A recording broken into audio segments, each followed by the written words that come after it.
Now about the charts. So we want to go over the charts, each chart individually, and explain how to make those, and when we want to use these charts. Okay. So first thing is scatter chart and line chart. So scatter chart versus line chart. Scatter chart versus line chart. And so when do you use which thing, and how do you create these things? Okay, so scatter chart, let's see. Here is an example of a situation where you might use a scatter chart. So what is this? This is so it looks like sales data from San Francisco electronic stores. Sales data, and so you have commercials and the number of commercials and the sales. Number of commercials and the sales. So the idea is that I guess they have tried purchasing some commercials each week, maybe on their local TV station or something, and they recorded the sales for each week, and they figured that if they purchase more commercials, probably it will result in the higher amount of sales. So they want to see what kind of relationship there is between the number of commercials and the sales. So if you want to see some relationship between two quantitative data, so two quantitative variables, then what should you use?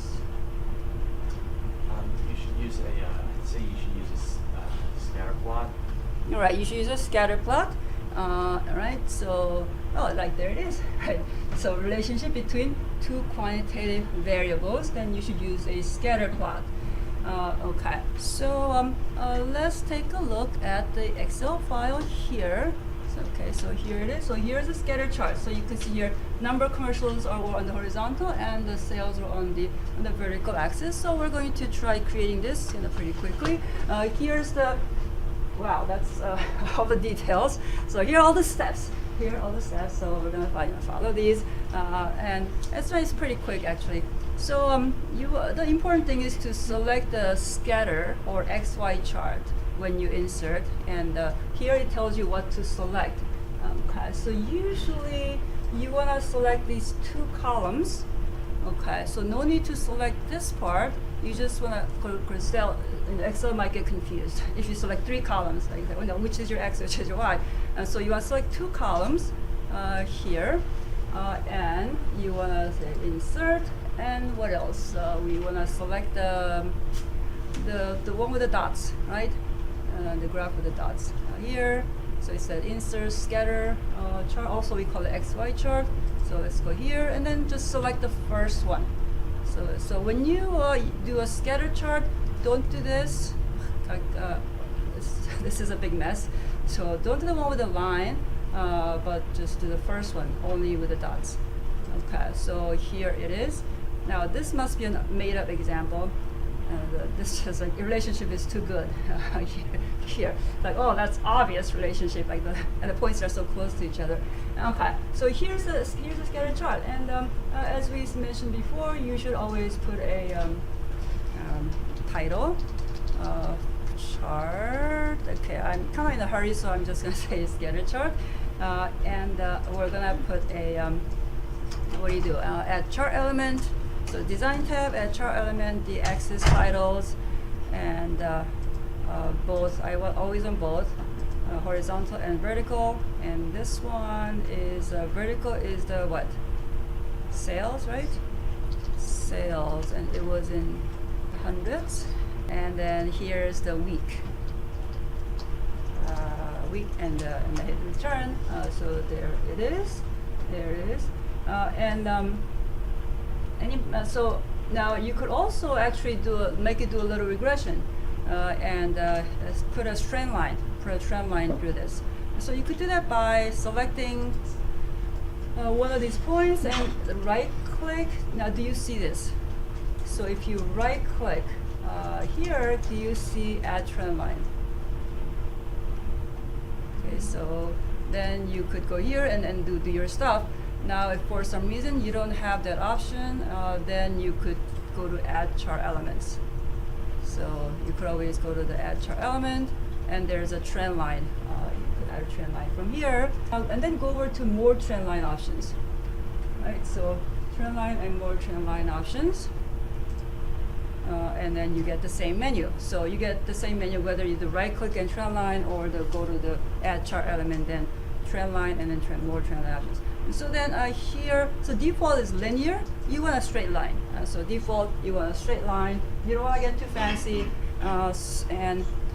But if you see obvious curve, in your data, if you see some obvious curve like maybe like a curve like this or maybe curve this way, you could choose something else like, oh, how about logarithmic curve?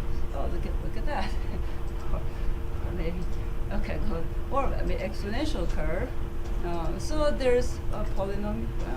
There's all kinds of options, but so default is you stick to the linear unless there's a good reason, not to, unless there's a really obvious curve.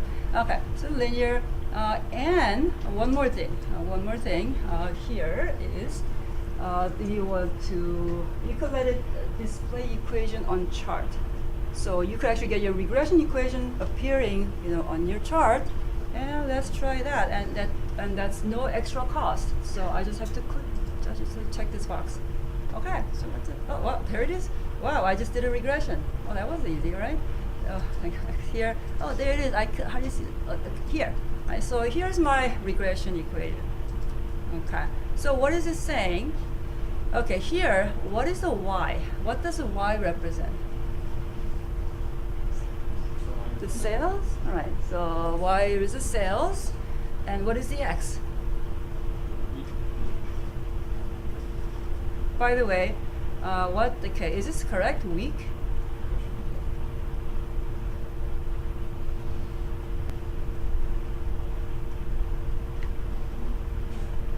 No. Oh, I'm so embarrassed. Okay, so what is this? The x-axis is supposed to come from the first column I selected. Not this. I didn't even select this. So here, it really should be number of commercials, right? Number of commercials, right? The number of commercials. Okay, now that makes sense because we're trying to see a relationship between sales and the number of commercials, not the sales and the week. Right, so number of commercials. So this is saying, so what this is saying is, the line is kind of going up. So it has an upward tilt, which means that if we increase the number of commercials, so that is if I go to the right, then I expect the sales go up. So I'm here, now if I increase it like to here, now the sales kind of jumps up that way. So as I increase the number of commercials, we would expect the sales to also increase. So this is a positive relationship. So when one goes up, the other also goes up. When one goes down, the other also goes down. Okay, and here we could see it. So X is the number of commercials. X is the number of commercials. So this would mean that if I, this is slope, 4.95. So 4.95. So this tells you if you increase the X by 1 unit, then the Y increases by 4.95. So that's right, that's a slope. So if X goes up, from 3 to 4 or 4 to 5, this number tells you that we expect the sales to go up by 4.95. Okay, so let's say slope is 4.95. So this is if what is the X? Okay, commercials. Number of commercials is increased by 1, we expect the sales to increase by 4.95. So that's basically your definition of the slope in the regression. And this is a positive relationship because the slope is positive. And the relationship is that when one goes up, the other goes up, and so forth. Okay. Any questions? So again, if you have a relationship between two quantitative variables, you want to build a scatter plot. Okay. Now the other one, the line chart. The line chart is good for time series data. time series data. So you want to see the trend, as the weeks go by, as the months go by, you want to see what's going on, with your numbers. So it's like a relationship between your data and the time, Okay, so we want to have, let's say you have something like this. You have month, right? So that's the time. You have a monthly data. You have sales for each month. So you want to see how the sales are going up and down as the time goes by. So then you want to build a line chart. So you're going to do something like this. Don't do a scatter chart. As, it's kind of hard to tell, the trend with all these little, just some dots like this. But do a line chart like this. So you want to select a line chart. Let's go over here and then do that one. So let's go to the second one, second tab. So here's a line chart we are going to create. Okay, so let's see, what do we do? It says select cells A2 through B13. So that's over here through B13. And if we create a line chart, then Excel will know that the first column is for the horizontal axis. Okay, and let's go to insert, and you could see this one looks good, right? This one looks like a line chart. Let's go over that one, and here's so you could have only the line, or you could have a line with the dots. Okay, this one has a dot, so I'm gonna go with a line with the dots. Now don't do this one, right? Don't do this one, and don't do this kind of thing over here. Go with the line chart. Okay, so there it is. So here is the line chart. And again, we're going to say line chart. What's that, for months, for sales or something like that. And then we want to, again, add all this stuff. I'm actually kind of in a hurry, so I'm gonna skip the axis titles, but of course you'd always do that. Now, if you want to get rid of these things, get rid of these lines, oops, not lines, here. I select one of these grid and then press delete. Now you don't have lines. Now there's also, I could probably do a border. If I go over to add chart element and then do the border, that kind of thing. But I'm kind of, not so important, so I'm gonna skip that part. Okay, so here you could see that, okay, now the sales are going up, and then down, and here's a peak. So the peak occurred in July. There was a peak in the sales, and now it's kind of going down, and it's like settling down kind of in the bottom somewhere. So we could kind of look at the trend from the line chart. Okay. So this is for the monthly sales data at Kirkland Industries, and now it's possible to put more than one data series in this same chart. Maybe you want to compare the sales at two different regions. So here's a north region and the south region. So you have two data series, and it's easy to put it in kind of like this. So that's the next tab in our Excel file. So there's a Kirkland regional over here. So you could do something like that by selecting both columns at the same time. So A2 through C14. So that would be like that. Okay. So A2 through C14. So we're kind of hoping that these will appear somewhere on the chart, but we'll see what happens. So like that, and then we go to insert, and then a line chart. We go with this one. So there it is.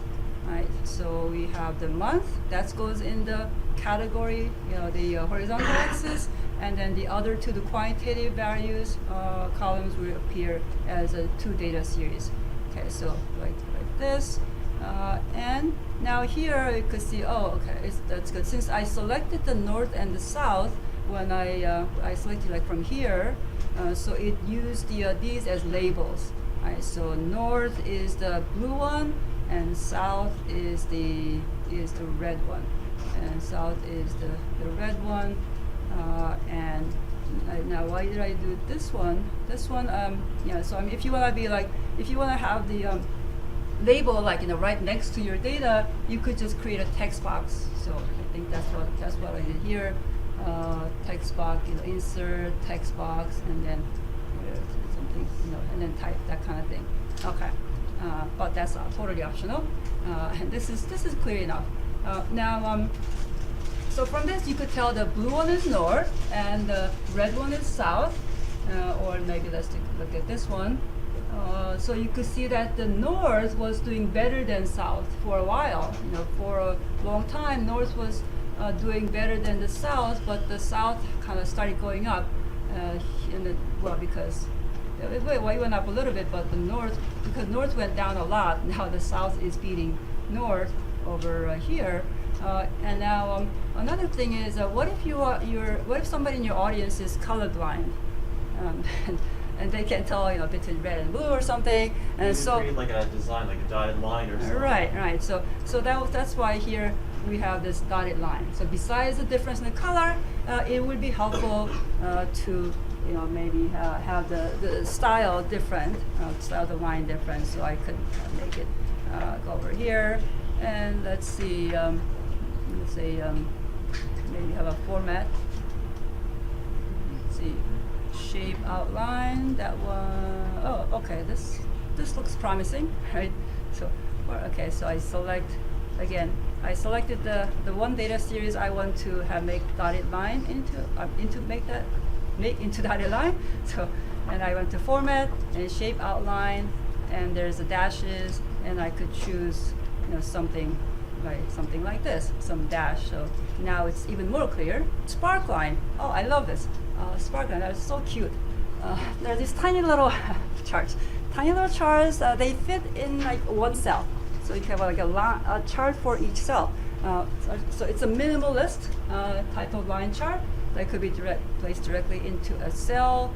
Okay, let me just show you. So it looks something like this. Okay, here's one. So this one is for this north data, and that one is for south. And so this is useful when you have maybe several series, and you just want to give some little picture of the trend. And so maybe you don't want to have a full-blown picture for each data series. You just want to maybe put them like next to the data series, like in a little cell. Okay, so like it says here. So let's try to make it this one. And I see here. Okay, this is the result. But here is the here is the instruction. And so basically, you just go over to insert, Sparkline. and then there it is. Okay, insert line and then Sparkline. So you could do a column chart if you want, but we'll just go with a line chart. So the line. And then data range. Okay, what is it I want? I want to, it says here, B3 to B14, that's the data range. So that is this part, all this. Here, and where do I put it? Right, B3, B14, okay, so there it is. So this is the same as this blue line here. It's just a little mini version. This is a mini version of this blue line, which is for the north area. Okay, and then I could just kind of drag this across to create the other one. So drag it across. Now that one is for the south. So this one is for the red line, the south. Okay, so here you could see kind of right away the trend. So you don't know what the magnitude is, but this gives you the trend quickly in a tiny little cell. Okay. And that's the spark lines and bar charts. Okay, so charts. So bar charts versus the column charts. Bar charts versus column. So these are just really the interchangeable. Bar charts are the horizontal bars, and the column charts have the vertical bars. So that's already all the difference. That's the difference. And so here's the bar chart. And do I have a? Okay, well I think we have column chart somewhere in the. So here's the bar chart, horizontal chart, and then you got the, I think, column chart somewhere. Yeah, that's the kind of, this is a kind of column chart. Okay. So let's kind of quickly look at here. Okay, when should you use bar chart? When should you use column chart? It's basically like, either way is fine. So either one is fine. The only thing is, if you have like a long label. So for instance, okay, actually here's a link here I can click on. Wait. Open link, and there's a nice kind of little page. When should you use bar chart versus column chart? So they are both for displaying some kind of quantity for categorical variable. So you have categorical variable like salesperson is a categorical variable. So you have these categories are the salespeople, and then for each one you want to give some kind of quantity. So here it was a sales by salesperson, and this is a of course this is a bar chart because it's horizontal. And when you have a bar chart, usually you want to have it kind of like the longest bar on the top and then shortest bar in the bottom. So that's your typical way of presenting your data with a bar chart. And here's a column chart. So here's a column chart. So it's the same information, interchangeable. Now, if you have if you want to display like the full name of the salespeople, if you use a column chart, each column is thin, it's narrow, so there isn't much space for the people's names here. So, and that might be the reason you might want to use a bar chart. And so instead, maybe you could, this would be better. Or you could maybe have it kind of slanted this way, but it's a little harder to read. So I think this is probably the most preferred format if you have long labels, for your categories. Okay, and the bar should go for the, okay, and the column chart is you have limited space, right? Limited horizontal space. So if you have many categories, again, maybe you'd be good to, maybe a bar chart would be better if you have many categories. Okay, and if you have positives and negatives, maybe column chart might be slightly better, because when you talk about, so here, probably the right side is positive, the left side is positive, but it's more clear if you have it kind of like up or down. If you have column chart here, it's more clear, oh, this one definitely, and these definitely are negative. And so, but again, this is acceptable too, but that's other one is slightly more preferable. So there's a little nuance, to consider. Okay, so that's it, but mostly they are interchangeable. Okay, okay, how do you make this thing? How do you make this bar chart? So let's try making this one. This is the manager, accounts managed. So let's go with over here and over to accounts managed. So we're going to make this chart, and again, here are the instructions. So we're going to select our labels, our categories, and the quantities. Then we're going to say insert, and then go over to the first one where it says insert column or bar chart. So this time we're going to use go over to 2D bar, okay, like this. Now it gives you the order, from the highest to lowest right away because I had it that way before. But now suppose I have it in a different way. So I'm gonna kind of sort it in the alphabetical order. So maybe data was maybe like this originally. Then you could always turn it to go from largest to smallest by just sorting by the quantities. Just sort by the accounts managed. So I just click on one of these numbers and right click sort, and then smallest to largest. So that's it. So you would smallest largest. I mean, with the way that this chart works is that it goes from bottom to the top. So the first one, the bar is in the bottom, and then the last one's bar is on the top. So that's why you want to go from smallest to the highest, lowest to the highest when you sort. So you want the largest, highest one on the top. Okay, and so that's kind of basically that's it. And of course, always add add the labels. And if you want to add your little like numbers here, sometimes that is helpful. So you could right click on one of these, add data labels, or you could again go to design, add chart element, and then the data labels. So data labels, where do you want the data labels? I guess outside in.